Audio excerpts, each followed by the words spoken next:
ನಮಸ್ಕಾರ. ಇದೀಗ ತಾನೇ ಬಂದ ಮುಖ್ಯವಾದ ಮಾಹಿತಿಗಳು. ಗೃಹಲಕ್ಷ್ಮಿ ಗೃಹಜ್ಯೋತಿ ಯೋಜನೆ ಬೆನ್ನಲ್ಲೇ ರಾಜ್ಯದ 16 ಲಕ್ಷಕ್ಕೂ ಅಧಿಕ ಜನರ ಪಿಂಚಣಿ ಸ್ಥಗಿತವಾಗಿರುವ ಶಾಕಿಂಗ್ ಮಾಹಿತಿ ಬಂದಿದೆ. ಗೃಹಲಕ್ಷ್ಮಿ ಯೋಜನೆ ಕುರಿತಂತೆಯೂ ಕೂಡ ಒಂದು ಮುಖ್ಯವಾದ ಸೂಚನೆ. ಹೊಸದಾಗಿ ಅರ್ಜಿ ಸಲ್ಲಿಕೆ ಮಾಡಲೇಬೇಕು. ಏನಿದು ಮಾಹಿತಿ ನೋಡೋಣ. ಮತ್ತೊಂದೆಡೆಯಲ್ಲಿ ಚಿನ್ನ ಖರೀದಿ ಮಾಡಬೇಡಿ ಎಂದಿರುವ ಪ್ರಧಾನಿ ಮೋದಿಯವರ ಹೇಳಿಕೆಗೂ ಕೂಡ ಕಿವಿ ಕೊಡದ ಭಾರತೀಯರು 60% ಮತ್ತೆ ಚಿನ್ನದಲ್ಲಿ ಬೇಡಿಕೆ ಹೆಚ್ಚಾಗಿದೆ. ಶೀಘ್ರವೇ ಚಿನ್ನದ ಬೆಲೆ ಮತ್ತೊಮ್ಮೆ ಏರಿಕೆ ಆಗುತ್ತೆ ಎಂದು ಆರ್ಥಿಕ ತಜ್ಞರು ಅಭಿಪ್ರಾಯಪಟ್ಟಿದ್ದಾರೆ. ಏನಿದು ಮಾಹಿತಿ ನೋಡೋಣ. ಮತ್ತೊಂದೆಡೆಯಲ್ಲಿ ರಾಜಧಾನಿ ಬೆಂಗಳೂರಲ್ಲಿ ಇಂದಿನಿಂದ ಸಣ್ಣ ಬೇಕರಿ ಸೇರಿ ಅಂಗಡಿಗಳು ಬಂದ್ ಮಾಡಲಾಗಿದೆ. ವ್ಯಾಪಾರಿಗಳು ಆಕ್ರೋಶ ವ್ಯಕ್ತಪಡಿಸಿ ಬೀದಿಗಿಳಿದು ಹೋರಾಟ ಮಾಡುತ್ತಿದ್ದಾರೆ. ಯಾಕೆ ಏನಾಯಿತು ಎಂಬುದನ್ನು ಕೂಡ ನೋಡೋಣ ಸ್ನೇಹಿತರೆ. ಮತ್ತೊಂದೆಡೆಯಲ್ಲಿ ಮಧ್ಯಾಹ್ನದ ಬಿಸಿಯೂಟದಲ್ಲಿ ನಡೆಯುತ್ತಿರುವ ಆಕ್ರಮಕ್ಕೆ ಬ್ರೇಕ್ ಹಾಕಲು ಹೊಸ ನಿಯಮ ಜಾರಿಗೆ ತಂದ ಸರ್ಕಾರ. 3 ಬಾರಿ ಮಕ್ಕಳ ಮುಖ ಚೆಹರೆ ಗುರುತು ಹಾಜರಾತಿ ಕಡ್ಡಾಯ. ಮತ್ತೊಂದೆಡೆಯಲ್ಲಿ ಪುಸ್ತಕದ ಹೊರಗೆ ಬ್ರೇಕ್ ಹಾಕಲು ಇಂದಿನಿಂದ ಶನಿವಾರ ಬ್ಯಾಗ್ ರಹಿತ ದಿನ ಮತ್ತೆ ಜಾರಿಗೆ ಮಾಡಲಾಗಿದೆ. ಆ ಬಗ್ಗೆಯೂ ಕೂಡ ನೋಡೋಣ. ಇನ್ನು ರೈತರ ಬ್ಯಾಂಕ್ ಖಾತೆಗೆ 23ನೇ ಕಂತಿನ 2,000 ರೂಪಾಯಿ ಜಮೆ ಆಗುವ ದಿನಾಂಕವೂ ಕೂಡ ಪ್ರಕಟವಾಗಿದ್ದು, ಈ ರೈತರಿಗೆ ಮಾತ್ರ 2,000 ರೂಪಾಯಿ ಜಮೆ ಆಗಲಿದೆ. ಎಲ್ಲ ಮಾಹಿತಿಗಳನ್ನು ನೋಡೋಕ್ಕೂ ಮೊದಲು ನೀವು ನಮ್ಮ ಚಾನಲ್ಗೆ ಮೊದಲು ಬಾರಿ ಭೇಟಿ ಕೊಡುತ್ತಿದ್ರೆ ದಯವಿಟ್ಟು ಸಬ್ಸ್ಕ್ರೈಬ್ ಆಗಿ, ಪಕ್ಕದಲ್ಲಿ ಕಾಣಿಸೋ ಗಂಟೆ ಕೂಡ ಒತ್ತಿ. ಇದರಿಂದ ಕರ್ನಾಟಕದ ಮುಖ್ಯವಾದ ಮಾಹಿತಿಗಳು ನಿಮಗೆ ಸಿಗುತ್ತವೆ. ವಿಡಿಯೋಗೆ ಲೈಕ್ ಮಾಡಿ ಹಾಗೂ ವಿಡಿಯೋ ಪೂರ್ತಿಯಾಗಿ ನೋಡಿ. ಬನ್ನಿ ಸ್ನೇಹಿತರೆ, ಎಲ್ಲ ಮಾಹಿತಿಗಳನ್ನು ಡೀಟೇಲ್ ಆಗಿ ನೋಡೋಣ. ಒಂದು ಕಡೆಗೆ ರಾಜ್ಯದ ಕಾಂಗ್ರೆಸ್ ಸರ್ಕಾರ ಗೃಹಲಕ್ಷ್ಮಿ ಹಾಗೂ ಗೃಹಜ್ಯೋತಿ ಯೋಜನೆಗಳ ಪರಿಷ್ಕರಣೆಗೆ ಮುಂದಾಗಿದ್ದು, ಇದಕ್ಕೆ ಜನರು ಅಸಮಾಧಾನ ಹೊರಗೆ ಹಾಕಿದ್ದಾರೆ. ಆದರೆ ಮತ್ತೊಂದೆಡೆಯಲ್ಲಿ ಸರ್ಕಾರ ಈಗ ಪಿಂಚಣಿದಾರರಿಗೂ ಕೂಡ ಒಂದು ಶಾಕ್ ಕೊಟ್ಟಿದೆ. ಹೌದು ಗೆಳೆಯರೆ, ರಾಜ್ಯದಲ್ಲಿ 16 ಲಕ್ಷಕ್ಕೂ ಅಧಿಕ ಜನರ ಪಿಂಚಣಿ ಸ್ಥಗಿತಗೊಂಡಿದೆ ಎನ್ನುವ ಮಾಹಿತಿ ಹೊರಬಿದ್ದಿದೆ. ಹೌದು, ಗೃಹಲಕ್ಷ್ಮಿ ಗೃಹಜ್ಯೋತಿ ಯೋಜನೆಗಳ ಸರ್ಜರಿ ನಡುವೆ ಪಿಂಚಣಿ ಪಡೆಯುತ್ತಿದ್ದವರಿಗೂ ಕೂಡ ದೊಡ್ಡ ಆಘಾತ ಎದುರಾಗಿದೆ. ಕಳೆದ 3 ತಿಂಗಳಿನಿಂದ ಸುಮಾರು 16 ಲಕ್ಷ ಜನರಿಗೆ ಪಿಂಚಣಿ ತಲುಪಿಲ್ಲವಂತೆ. ಹೌದು, ಸದ್ಯ ಕರ್ನಾಟಕದಲ್ಲಿ ಒಟ್ಟು 82,71,000 ಪಿಂಚಣಿ ಫಲಾನುಭವಿಗಳಿದ್ದು, ಈ ಪೈಕಿ ಸುಮಾರು 16 ಲಕ್ಷ ಪಿಂಚಣಿದಾರರಿಗೆ 3 ತಿಂಗಳಿನಿಂದ ಹಣ ಜಮಾವಾಗಿಲ್ಲವಂತೆ. ವೃದ್ಧಾಪ್ಯ ವೇತನ, ವಿಧವಾ ಪಿಂಚಣಿ, ಸಂಧ್ಯಾ ಸುರಕ್ಷಾ ಸೇರಿ ಅಂಗವಿಕಲರಿಗೆ ಜಮೆ ಆಗುತ್ತಿದ್ದಂಥ ಪಿಂಚಣಿ ಹಣ ಜಮೆ ಆಗಿಲ್ಲ. 3 ತಿಂಗಳಿನಿಂದ ಹಣ ಜಮವಾಗದ ಹಿನ್ನೆಲೆಯಲ್ಲಿ ವೃದ್ಧಾಪ್ಯ ವೇತನ ಸ್ಥಗಿತಗೊಂಡ ಕಾರಣಕ್ಕೆ ವಯಸ್ಸಾದಂಥ ವೃದ್ಧರು ಕಚೇರಿಗೆ ಬಂದು ಅಲಿಯುವಂತಾಗಿದೆ. ಹೌದು ಗೆಳೆಯರೆ, ಮನೆ ಖರ್ಚಿಗೆ, ಔಷಧಿ ಖರೀದಿಗೆ, ಹೀಗೆ ಹಲವು ಜಾಗದಲ್ಲಿ ಆರ್ಥಿಕ ನೆರವು ನೀಡುತ್ತಿದ್ದಂಥ ಪಿಂಚಣಿ ಹಣ ಸ್ಥಗಿತವಾಗಿದ್ದರಿಂದ ವಯಸ್ಕರರು ಕಂಗಾಲಾಗಿ ಹೋಗಿದ್ದಾರೆ. ಪ್ರತಿ ತಿಂಗಳು ಸರ್ಕಾರ 82 ಲಕ್ಷ ಜನರಿಗೆ ಪಿಂಚಣಿಗಾಗಿ 400 ಕೋಟಿ ಖರ್ಚು ಮಾಡುತ್ತೆ. ಆದರೆ ಇದೀಗ 16 ಲಕ್ಷ ಜನರಿಗೆ ಪಿಂಚಣಿ ಕೊಡದೆ 150 ಕೋಟಿ ರೂಪಾಯಿ ಉಳಿತಾಯ ಮಾಡಲು ಸರ್ಕಾರ ಮುಂದಾಗಿದೆ ಎನ್ನುವ ಆರೋಪ ಕೇಳಿ ಬಂದಿದೆ. ಅಂದಹಾಗೆ ಸ್ನೇಹಿತರೆ, ಯಾರಿಗೆಲ್ಲ ಪಿಂಚಣಿ ಜಮೆ ಆಗುತ್ತಿಲ್ಲ ಎನ್ನುವ ಕಾರಣವೂ ಕೂಡ ಬಹಿರಂಗವಾಗಿದೆ. ಹೌದು, ಮೊದಲನೇದಾಗಿ ಪಿಂಚಣಿಗೆ ಅರ್ಜಿ ಸಲ್ಲಿಕೆ ಮಾಡುವಾಗ ನೀಡಿದ್ದಂಥ ವಿಳಾಸದಲ್ಲಿ ಯಾರೂ ಕೂಡ ವಾಸವಿಲ್ಲದಿದ್ದರೆ ಅಂಥವರ ಪಿಂಚಣಿ ಸ್ಥಗಿತ ಮಾಡಲಾಗಿದೆ. ಸುಮಾರು 2 ಲಕ್ಷ ಜನರ ಪಿಂಚಣಿ ಇದೇ ಕಾರಣಕ್ಕೆ ಸ್ಥಗಿತವಾಗಿದೆ. ಅದೇ ರೀತಿ ಆದಾಯ ಪ್ರಮಾಣ ಪತ್ರ ಸಲ್ಲಿಕೆ ಮಾಡಿದಂಥ 45,853 ಜನರ ಪಿಂಚಣಿ ಸ್ಥಗಿತವಾಗಿದೆ. ಇನ್ನು ಮೂರನೇದಾಗಿ ಪರಿಶೀಲನೆ ವೇಳೆ ಸೂಕ್ತ ದಾಖಲೆ ನೀಡದ ಕಾರಣ 13,23,000 ಜನರ ಪಿಂಚಣಿ ಸ್ಥಗಿತವಾಗಿದೆ ಎಂದು ವರದಿಯಾಗಿದೆ. ಸ್ನೇಹಿತರೆ, ನೀವು ಕೂಡ ಏನಾದರೂ ಪಿಂಚಣಿದಾರರಾಗಿದ್ದರೆ ನಿಮಗೆ ಹಣ ಜಮೆ ಆಗ್ತಾ ಇದೆಯಾ? ಕಮೆಂಟ್ ಮಾಡಿ. ಬನ್ನಿ ಈಗ ಗೃಹಲಕ್ಷ್ಮಿ ಯೋಜನೆ ಕುರಿತಂತೆ ಒಂದು ಮಾಹಿತಿ ನೋಡೋಣ. ಪಂಚ ಗ್ಯಾರಂಟಿಗಳಲ್ಲಿ ಜನಪ್ರಿಯವಾಗಿರುವ ಗೃಹಲಕ್ಷ್ಮಿ ಯೋಜನೆಯ ಫಲಾನುಭವಿಗಳ ಪಟ್ಟಿ ಪರಿಷ್ಕರಣೆಗೆ ಸರ್ಕಾರ ಮುಂದಾಗಿದೆ. ಹೌದು, ಅರ್ಹರಿಗೆ ಮಾತ್ರ ಹಣ ತಲುಪಿಸುವ ನಿಟ್ಟಿನಲ್ಲಿ ಫಲಾನುಭವಿಗಳೀಗ ಮತ್ತೊಮ್ಮೆ ಅರ್ಜಿಯನ್ನು ಸಲ್ಲಿಕೆ ಮಾಡಬೇಕಾಗಿದೆ. ಈ ಬಾರಿ ಬಯೋಮೆಟ್ರಿಕ್ ಮೂಲಕ ಅರ್ಜಿ ಸಲ್ಲಿಕೆ ಮಾಡಬೇಕಾಗಿದೆ. ಹೌದು ಗೆಳೆಯರೆ, ಮೃತಪಟ್ಟವರ ಬ್ಯಾಂಕ್ ಖಾತೆಗೂ ಈ ಒಂದು ಹಣ ಜಮೆ ಆಗುತ್ತಿರುವ ಕಾರಣಕ್ಕೆ ಸರ್ಕಾರ ಫಲಾನುಭವಿಗಳ ಜೀವಂತಿಕೆಯನ್ನು ಖಚಿತಪಡಿಸಿಕೊಳ್ಳಲು ಬೆರಳಚ್ಚು ಮೂಲಕ ಅರ್ಜಿ ಹಾಕುವಂತೆ ಮನವಿ ಮಾಡಿದೆ. ಆದರೆ ಸ್ನೇಹಿತರೆ, ಈ ಬಾರಿ ಎಲ್ಲಿ ಬೇಕಂದ್ರೆ ಅಲ್ಲಿ ಅರ್ಜಿ ಹಾಕೋಕೆ ಆಗೋದಿಲ್ಲ. ಬದಲಿಗೆ ಸರ್ಕಾರ ನಿಗದಿ ಮಾಡಿರುವ 3 ಕಡೆಗೆ ಮಾತ್ರ ಅರ್ಜಿಗೆ ಅವಕಾಶ ಕಲ್ಪಿಸಿಕೊಡಲಾಗಿದೆ. ಹೌದು, ಖಾಸಗಿ ಸೈಬರ್ ಸೆಂಟರ್ ಮತ್ತು ಮೊಬೈಲ್ ಅಪ್ಲಿಕೇಶನ್ ಮೂಲಕ ಅರ್ಜಿ ಸಲ್ಲಿಕೆ ಮಾಡಲು ಈ ಬಾರಿ ಅವಕಾಶ ಇರೋದಿಲ್ಲ. ಬದಲಿಗೆ ಕರ್ನಾಟಕವನ್ನು, ಬೆಂಗಳೂರು ಮತ್ತು ಗ್ರಾಮ ಕೇಂದ್ರಕ್ಕೆ ಮಾತ್ರ ಭೇಟಿ ಕೊಟ್ಟು ಅರ್ಜಿ ಹಾಕಬಹುದು. ಹೌದು ಗೆಳೆಯರೆ, ನಿಮ್ಮ ಜಿಲ್ಲೆಯಲ್ಲಿರುವ ಕರ್ನಾಟಕವನ್ನು ಕೇಂದ್ರಕ್ಕೆ ಭೇಟಿ ಕೊಟ್ಟು ಗೃಹಲಕ್ಷ್ಮಿ ಯೋಜನೆಗೆ ಮತ್ತೊಮ್ಮೆ ಅರ್ಜಿ ಹಾಕಬೇಕಾಗುತ್ತೆ. ಇನ್ನು ರಾಜಧಾನಿ ಬೆಂಗಳೂರು ನಿವಾಸಿಗಳು ಬೆಂಗಳೂರು ಒನ್ ಕೇಂದ್ರಕ್ಕೆ ಭೇಟಿ ಕೊಟ್ಟು ಕೂಡ ಅರ್ಜಿ ಹಾಕಬಹುದು.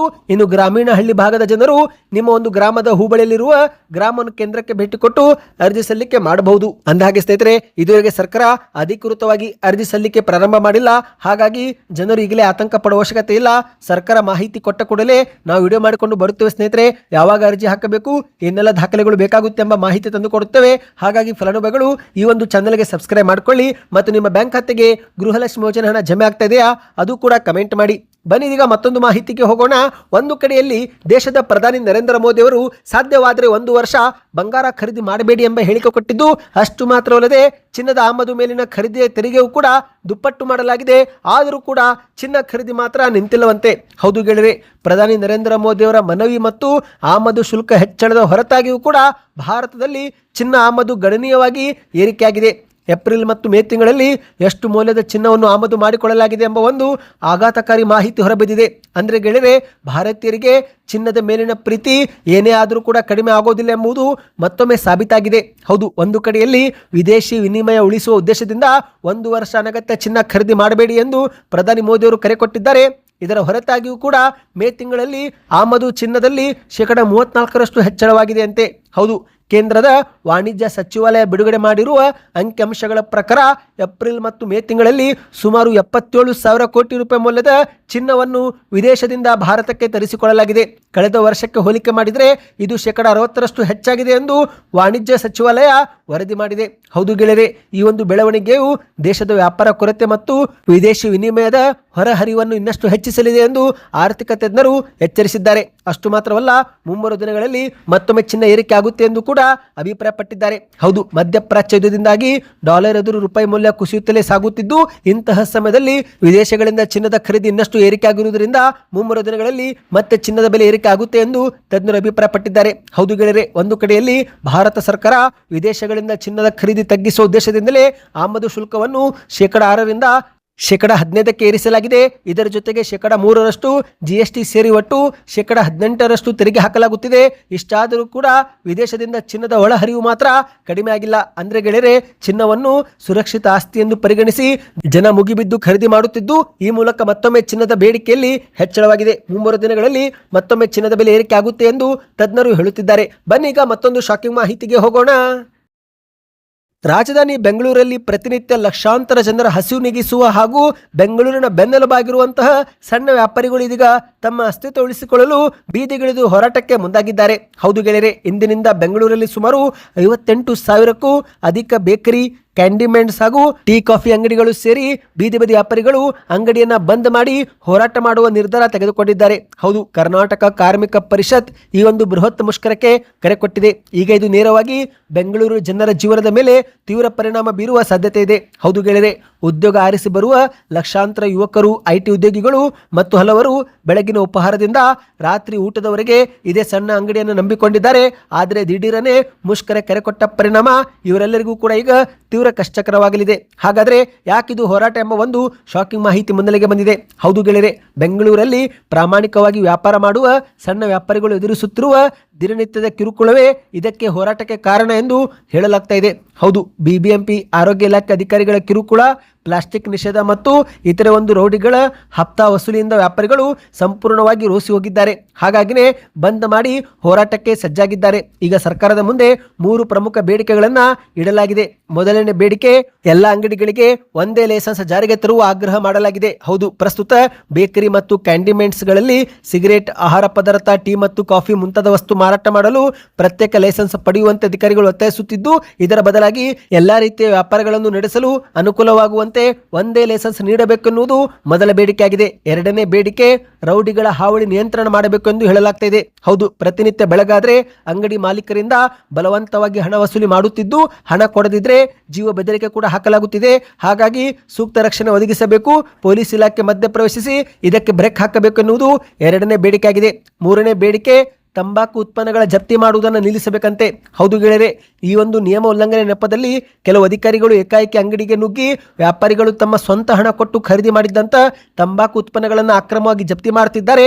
ಇದರಿಂದ ಸಣ್ಣ ಪ್ರಮಾಣದ ಲಾಭ ಸಿಗುವಂತಹ ವ್ಯಾಪಾರಿಗಳಿಗೆ ಇದರಿಂದ ದೊಡ್ಡ ಆರ್ಥಿಕ ನಷ್ಟ ಉಂಟಾಗುತ್ತಿದ್ದು, ತಂಬಾಕು ಉತ್ಪನ್ನವನ್ನ ಮುಕ್ತವಾಗಿ ಮಾರಾಟ ಮಾಡಲು ಅವಕಾಶ ಕೊಡಬೇಕು, ಇಲ್ಲವಾದರೆ ಸಂಪೂರ್ಣವಾಗಿ ನಿಷೇಧನೆ ಮಾಡಬೇಕು ಎಂದು ವ್ಯಾಪಾರಿಗಳು ಬೇಡಿಕೆ ಇಟ್ಟಿದ್ದಾರೆ. ಹಾಗಾಗಿನೇ ಈಗ ರಾಜಧಾನಿ ಬೆಂಗಳೂರಲ್ಲಿ ಇಂದಿನಿಂದ ಸಣ್ಣ ಬೇಕರಿ ಸೇರಿ ಹಲವು ಅಂಗಡಿಗಳು ಬಂದ್ ಮಾಡಲಾಗಿದೆ. ಬನ್ನಿ ಗೆಳೆಯರೆ, ಮತ್ತೊಂದು ಮಾಹಿತಿಗೆ ಹೋಗೋಣ.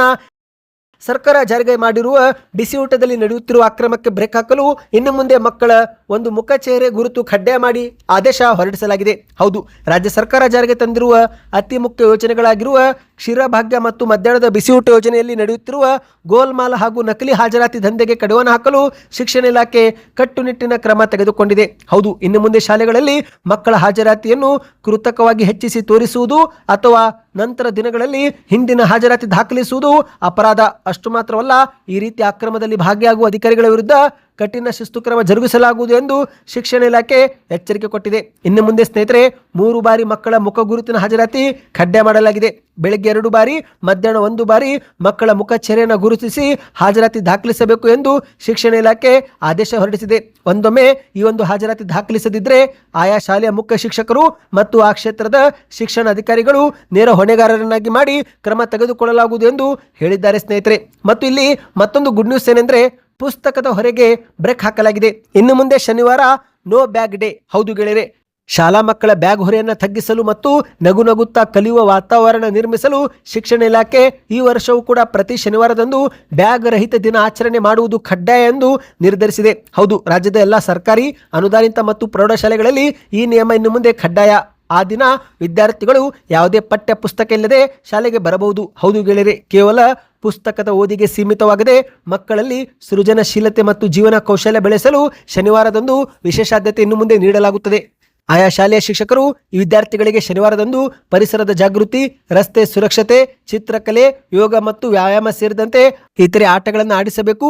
ವಾರವಿಡೀ ಪಠ್ಯದ ಒತ್ತಡದಲ್ಲಿರುವ ಮಕ್ಕಳಿಗೆ ಈ ಒಂದು ಬ್ಯಾಗ್ ರಹಿತ ಶನಿವಾರ ಮಾನಸಿಕ ನಿರಾಳತೆ ನೀಡುವುದರ ಜೊತೆಗೆ ಅವರಲ್ಲಿ ಕಲಿಯುವ ಆಸಕ್ತಿಯೂ ಕೂಡ ಮತ್ತಷ್ಟು ಹೆಚ್ಚಿಸಲಿದೆ ಎನ್ನುವುದು ಶಿಕ್ಷಣ ಇಲಾಖೆಯ ಆಶಯವಾಗಿದೆ. ಬನ್ನಿ ಗೆಳೆಯರೆ, ಕೊನೆಯ ಮಾಹಿತಿಗೆ ಹೋಗೋಣ.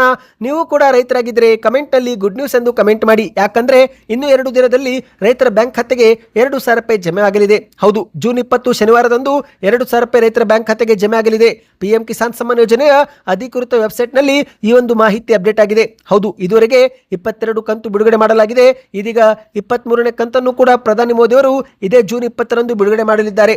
ಪಶ್ಚಿಮ ಬಂಗಾಳದ ಹುಗ್ಲಿ ಜಿಲ್ಲೆಯ ತಾರಕೇಶ್ವರನಲ್ಲಿ ಪ್ರಧಾನಿ ಮೋದಿಯವರು 23ನೇ ಕಂತನ್ನ ಬಿಡುಗಡೆ ಮಾಡುವುದಾಗಿ ಘೋಷಿಸಿದ್ದಾರೆ. ಅಂದಹಾಗೆ ಸ್ನೇಹಿತರೆ, ಈ ಬಾರಿ ಎಲ್ಲಾ ರೈತರಿಗೆ ಹಣ ಜಮೆ ಆಗೋದಿಲ್ಲ. ಹೌದು, ಭಾರತೀಯ ಪ್ರಜೆಯಾಗಿರಬೇಕು ಮತ್ತು ಸ್ವಂತ ಕೃಷಿ ಭೂಮಿ ಹೊಂದಿರಬೇಕು. ಅಂತಹ ರೈತರಿಗೆ ಮಾತ್ರ 2,000 ರೂಪಾಯಿ ಜಮೆ ಆಗಲಿದೆ.